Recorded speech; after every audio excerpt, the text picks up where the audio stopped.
At the weekend, it's another long trip north to Middlesbrough, and we're going to preview the game. Now, Dana from the Boro Breakdown Podcast is with us to preview this one. Thanks for coming on.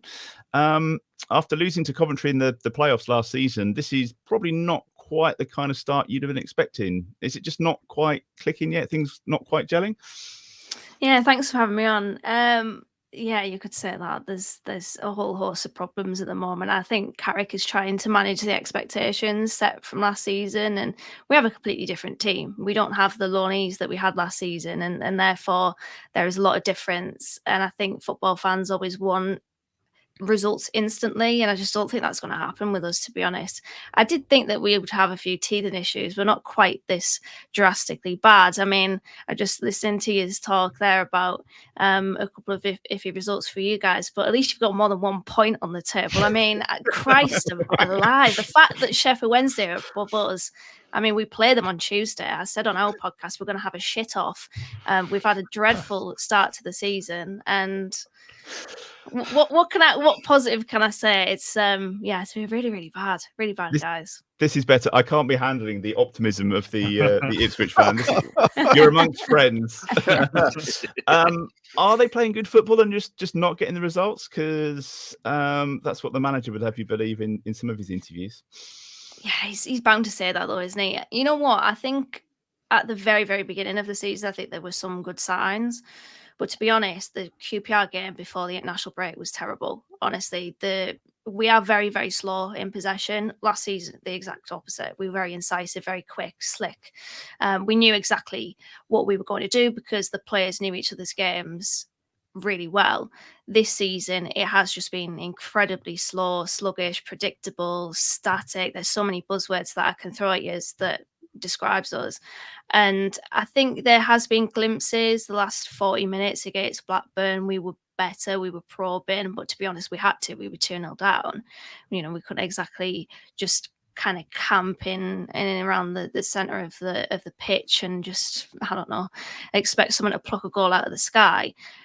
It's been poor, and results have showed that. There's not, we tried to search for positives from the Blackburn game, and that 40-minute spell in the second half where we had to go for it was pretty much the only thing that we could come up with, to be honest. So, yeah, it's not great up in Teesside at the moment. What's the atmosphere going to be like? What's the home form be like? Is it a case of the teams will come, get an early goal, and then it turns a little bit? Does that make it difficult? Is that the key? Yeah, I think if you score first, Boro fans are a passionate bunch. The old cliche about North East football supporters being incredibly passionate is very true. I think that's the case for all fans, though, to be honest. But I think if you guys score first, I do think the crowd will turn, and you might. I mean, we were booing. I wasn't booing, but there were fans booing at Ewood Park on Saturday, and I was kind of thinking, well, what are we booing at? Are we booing at the players? Are we booing at Carrick? Are we booing at the chairman? It's a very confusing spot that we're in at the moment, but there is pressure that's mounting on Carrick.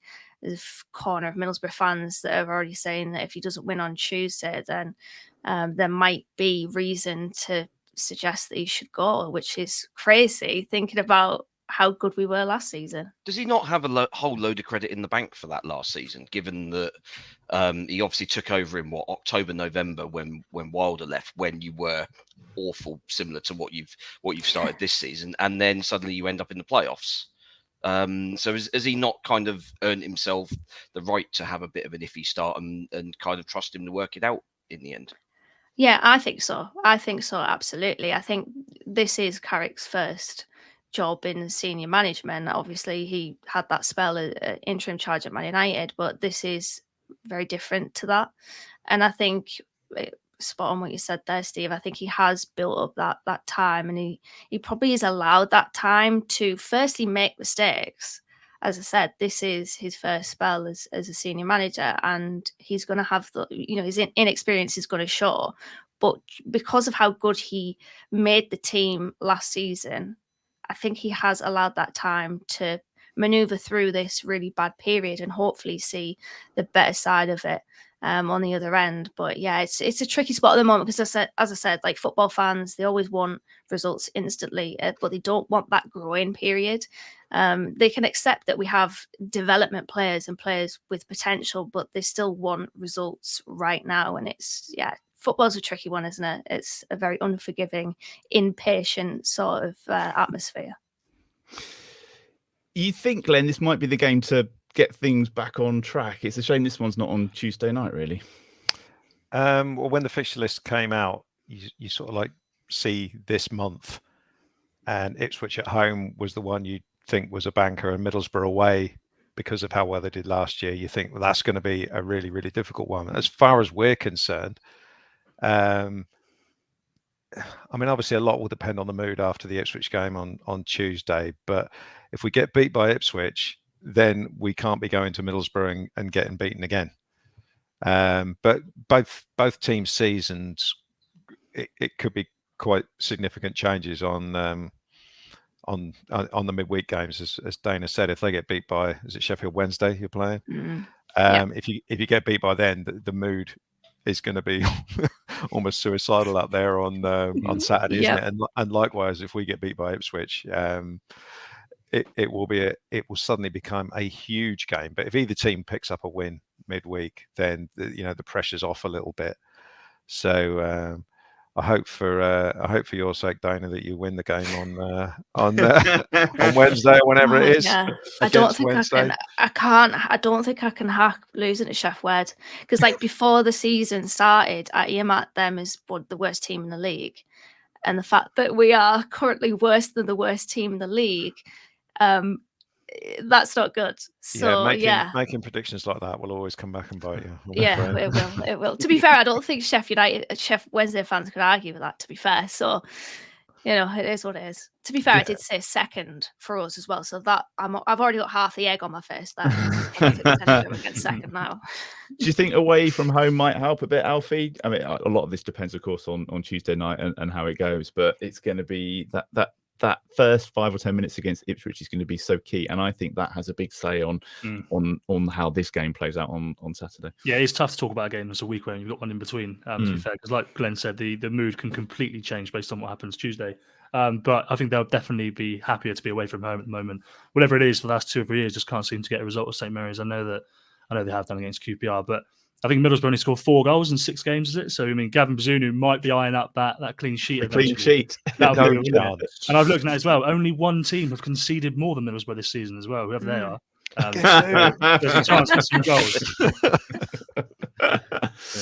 I'm going to get some score predictions from you. Dana, do you want to start? I appreciate you got the game on Tuesday as well, but if I can get a score prediction from you for Saturday. Oh, well, you know what? I know you just said there that you've conceded more goals than us, but we can't seem to hit a barn door at the moment. I mean, the way that we scored against Blackburn actually came from a really crap shot, and then Crooks managed to tap it in, and he was about 10 yards offside somehow.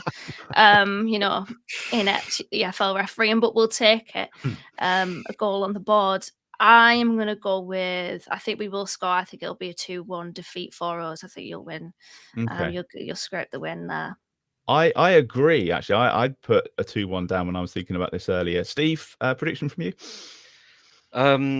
Yeah, I mean, as much as I kind of think that eventually we're going to have to keep a clean sheet, even though Boro can't score to save their lives, we will find a way of giving them one. So, I think at the other end, as you say, they've been conceding goals almost as cheerfully as we have. So, 3-1 win. Okay, Glenn. I'm going to say exactly the same as Steve, which I realise makes me slightly insane because I predicted us to win twice in a week, having just got absolutely smashed. Scoring 6 goals as well. 2 games running, but yeah, no, I totally agree with the sentiment. We will let in a goal, and it might even be the first goal as usual.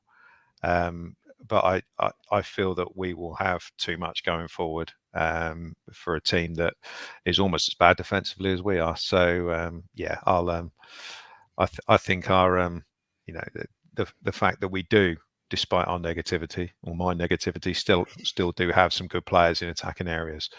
I fancy us to get some goals in that game. So yeah, I'll go for a 3-1 win.